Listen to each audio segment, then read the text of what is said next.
the division series. They are here. They are exciting. They all start on Saturday. All right. So all American League games will be on Fox and FS1, depending on the time of day and also who's playing and all that. All the national games will be on TBS, which is also a little bit weird. I wonder if that has the Braves have anything to do with that or whatever. I don't know. But Probably. I just think it's weird that playoff games are on cable yeah, they should be and on satellite, right? network TV. Yeah, they should be on network TV because ESPN finally got around to putting games on ABC. Yep. Yeah, the last what game was it? But it was on ABC and ESPN. It was like ABC pulled the ESPN feed. It was awesome. Yeah, that's what they'll do. Yeah, Okay, or all the either way. series will start Saturday, October 7th. I think the first game's at 1 p.m. if I'm not mistaken. But we will get into that. I can check it Yeah. right now. Rangers Orioles 1 p.m. on FS1. Brad, will you toss some more of those dates on there while I get into this? Yeah. Dates and times. Okay, so let's talk about the Rangers at the Orioles. Okay, so this is the first time Camden will have held a playoff game in quite a while, and it's very exciting. Neither team has been to the postseason since 2016. We are at this point still unaware of who the starting pitchers will be on either side. They have not yet been announced, but it is speculated that Kyle Bradish will start the game for Baltimore. We'll see what happens with the Rangers with Texas. Okay. The runs per game breakdown for the Rangers is 5.44. That puts them third. The Orioles runs per game is 4.98. That's good for seventh. The starting pitching ERA across the team, the Rangers have a 3.96 ERA, and I'm going to pull up this graphic we have here actually that talks about it. So Orioles versus the Rangers. Oh, did I we did click it at the same time time. you did? Yeah. There we go. So here's your fancy pants graphic for those of you who like fancy pants graphics. Okay. The Orioles during the regular season, just as a reminder, had 101 wins, 61 losses, 807 runs, 183 home runs, 114 stolen bases, collective batting average of 255, an OPS collective of 742. They worked 512 walks, and they were good for 1,370 strikeouts at the plate. Their team ERA is 3.89. That includes relievers and starters, and their run differential 129, fun differential 1,052. Very precise. Well done, Brig. I think it's important. It is important. And the Rangers won 90 games. They lost 72, scored 881 runs, and hit 233 home runs, stole 79 bases. This is the thing that I like to look at with these teams is they're so vastly different offensively. The Rangers are just going to hit it out of the park.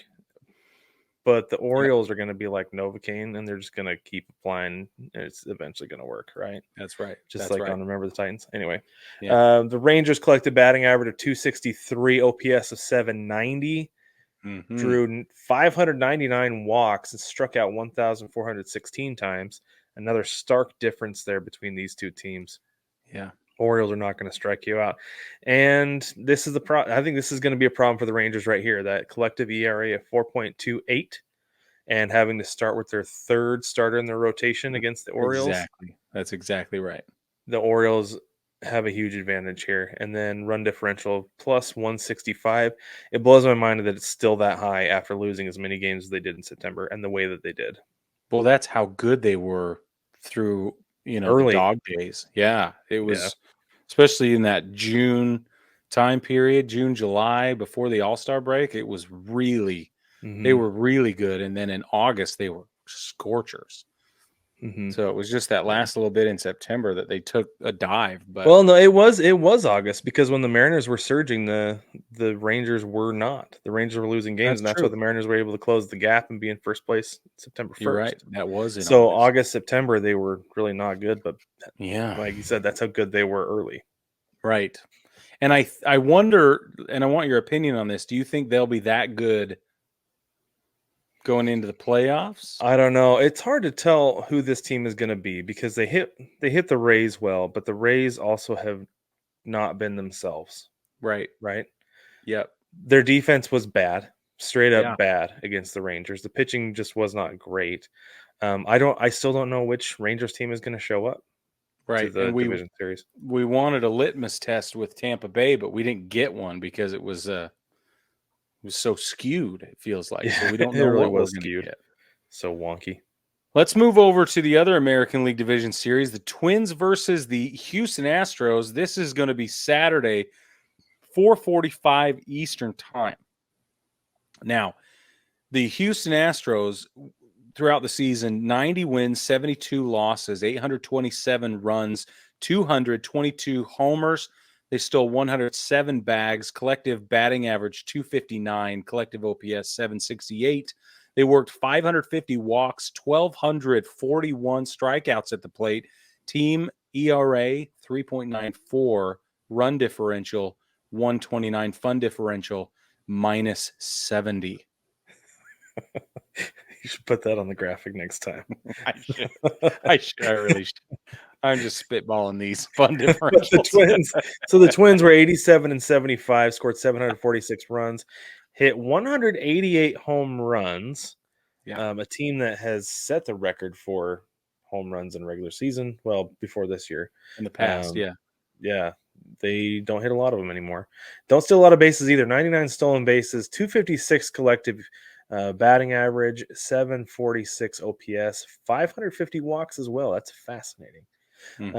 Struck out 1,303, 1,303 times, 3.78 team ERA, and a run differential of 75. So we talked about this Twins team that we saw against the Blue Jays was not the Twins team we saw in the regular season or would have expected from these numbers. Maybe the ERA, the team ERA, right? Yeah. Yeah, that makes sense. But the rest of it felt like they kind of outplayed themselves. And I don't know if the Blue Jays were not throwing. I don't know. Their pitching has not been what it was, right? Right. The Blue Jays. So I don't know if the Twins just exploited that, if they knew what was up or what. But man, A-Rod was talking about, was it this game that A-Rod and Michael K had? Yeah, last this game, series. Yeah. Yeah. They were talking about Gosman's splitter. Right. They weren't swinging at it. Nobody was. Flat out.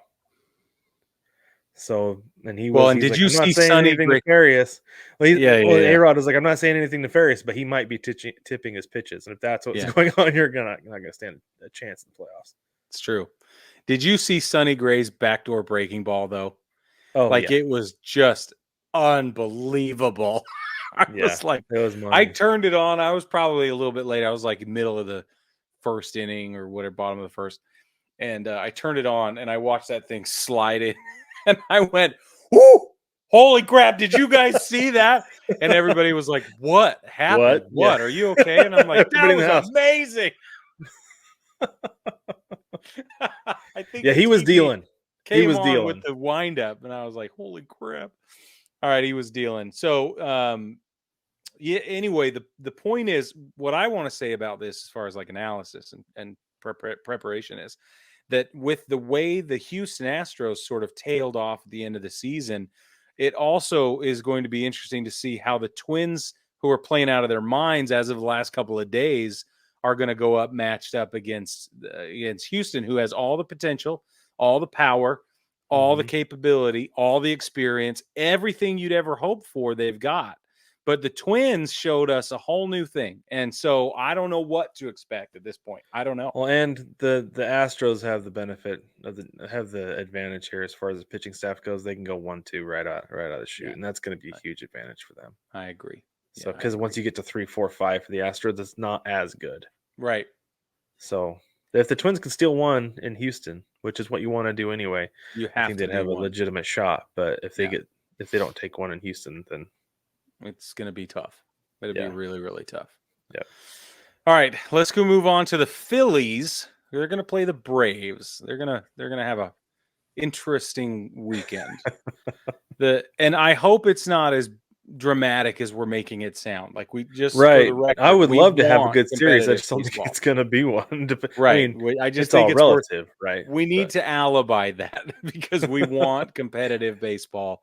We don't want anybody just get rolled over. But the Phillies will be in Atlanta. 6:07 p.m. is the start time on Saturday. Still, we don't know who the starting pitchers will be on either side. The Phillies, 90 and 72 in the regular season, 796 runs, 220 homers, 141 stolen bases. Teams average 256 at the plate. OPS is 756. They worked 539 walks, 1481 at the plate. Those are strikeouts, 1,481. The team's ERA is 4.02, and they have a run differential of plus 81, which is about where their fun differential is. approximately, yeah. Approximately. That's right. Yeah. And the Braves won a whopping 104 games, 104 and 58, scored 947 runs, hit 307 home runs, stole 132 bags, had a collective ERA of 276, an OPS of 845, drew just 538 walks, Brig, just one fewer than the Phillies. Struck out only 1,289 times. And then this is really going to be their weak spot, Brig. Tell me. 4.14 ERA. Yeah, but they have so much run support. Does it even matter? It doesn't matter. That's why it hasn't mattered, because they can just go out there and be like, oh, we're up 6. Okay, we'll give up 1 or 2. Yeah. And I'm not saying that's how they play, but at the same time, don't. though, they've got a plus 231 run differential and a fun differential of about plus 1,500. So yeah.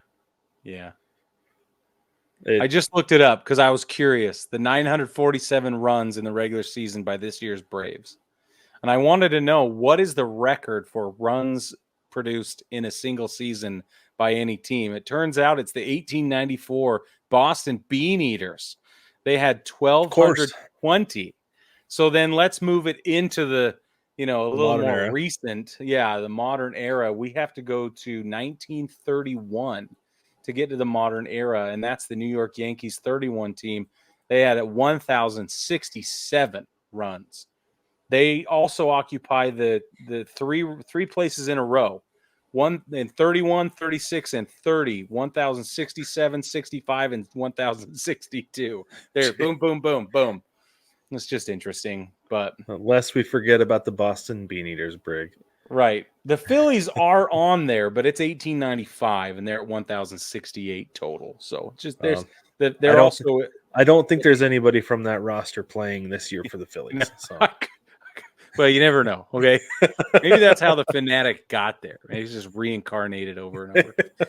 All right, let's move on to the Dodgers and the D-backs. This is going to be fascinating. But they play 9:20 p.m. Eastern time Saturday. I'll run down the Diamondbacks. 84 and 78 during the regular season. 746 runs, 166 homers, 166 stolen bases. 250 at the plate. That's the team batting average. Their OPS is 730 collectively. 540 walks. This team struck out 1,247 times at the plate. 4.47 team ERA and a negative 15 run differential. And they're positive in the fun differential category. They're probably up in the 200, 250 range, I would say. I think so. That sounds about right. Yeah. So you have Clayton Kershaw going for the Dodgers. I'm going to guess Merrill Kelly going for the D-backs. Mm-hmm. Is my prediction. That hasn't been announced, but I'm assuming that's who's going to go for the D-backs. Yeah. So for the Dodgers, though, you've got a record of 100 wins and 62 losses, 906 runs scored, 249 home runs walloped, 105 bags stolen, a team batting average of 257, an OPS of 795.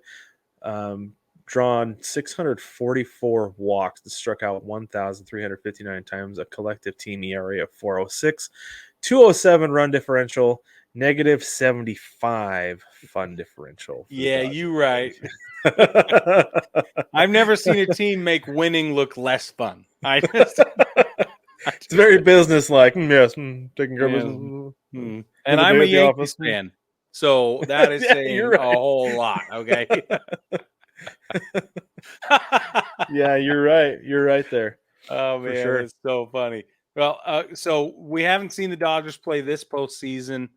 Um, they feel like a steamroller, and I was really impressed with the Diamondbacks. And I have to punch my ticket really quick and pat myself on the back by saying that I said the Brewers would lose because they consistently perform at this level every year and they consistently lose at this stage, about this stage every year. That's exactly what happened. So I'm going to high five myself really quick, There you but go. then tell you that skews our understanding a little bit again at how they will play against the Dodgers, the Braves, or the Diamondbacks will. But I have a ton more faith and confidence in them going into the LA series, having watched how they handled themselves against Milwaukee. How do you feel And about it? so this is my thing going to this, Brig, is that we saw a Diamondbacks team that was way worse than this one. We saw them beat the Dodgers in person Yes. twice, right? Did we see Yes. 2 times? Yeah, I think we saw 2 or 3 times last year where a, a team way worse than this beat them. So there are weird things that happen with division rivals in the season, and there are even weirder things that happen with division rivals in the postseason. So Yeah. we could very well see an upset here. I don't know that that's necessarily going to be the case, but I don't want to say I'll be shocked if it does happen. In fact, I will be pleasantly surprised because I am cheering for the Diamondbacks this postseason. I am too. Yeah, I am too.